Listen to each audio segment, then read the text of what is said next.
my answered prayer, Marjon. Finally, love, ito na yung araw na matagal nating hinintay at ipinagdasal.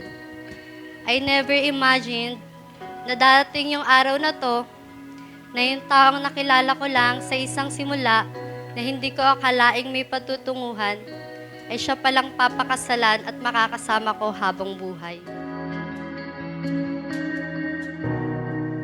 Panginoon, ang nais ko, kagandahan mo ay pagmasdan ang Magnolia, love, at ngayon magiging asawa ko na. Alam mo naman na hindi ako magaling sa salita at medyo nahihiya pa rin ako hanggang ngayon sa harap ng maraming tao. Pero dahil mahal na mahal kita, lalakasan ko yung loob ko.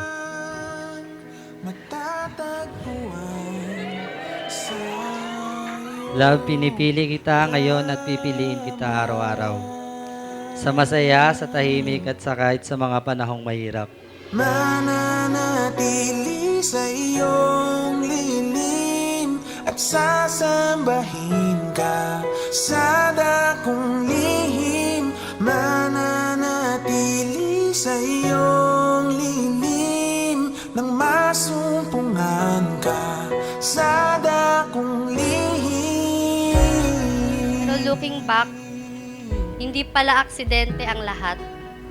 Kasi sa panahon na dumating ka sa buhay ko, I was at my most broken, lost, empty, at hindi ko alam kung paano magsisimula ulit.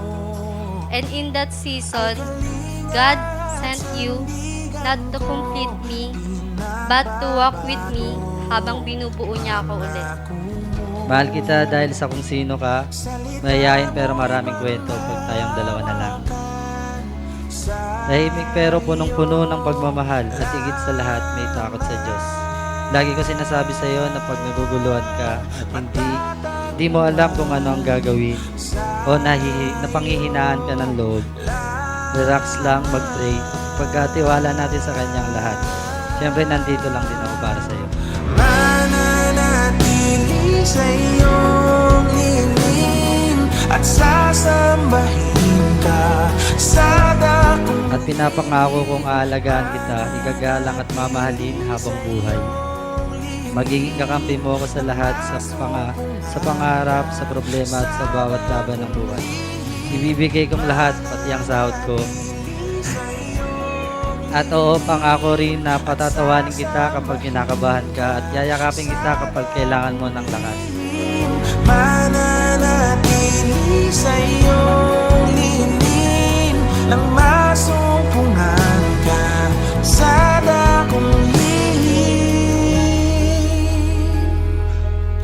You came into my life quietly, walang pressure, walang expectations, and little by little, you became the heart never knew it needed.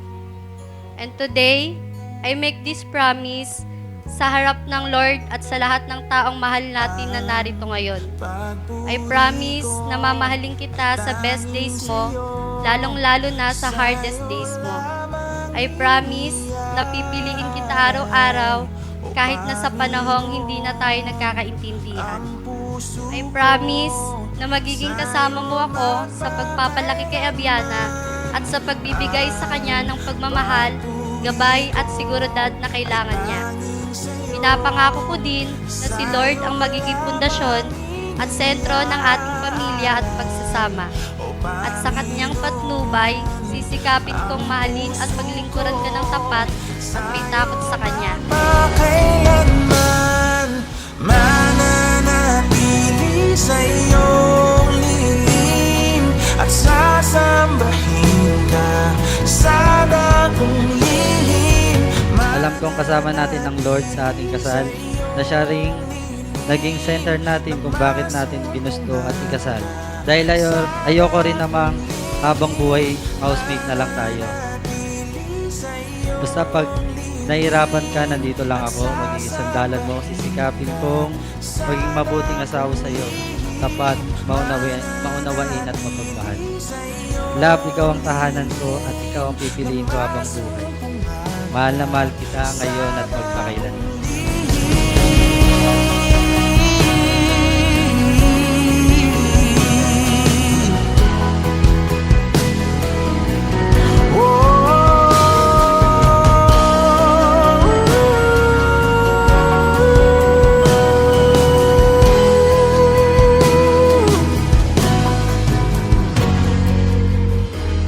Marjon, aking magiging asawa. Yes, finally promoted na tayo from housemates to husband and wife. At excited na akong makasama ka habang buhay, hindi lang sa iisang bahay, kundi sa iisang buhay. Mahal kita ngayon at hanggang walang hanggan.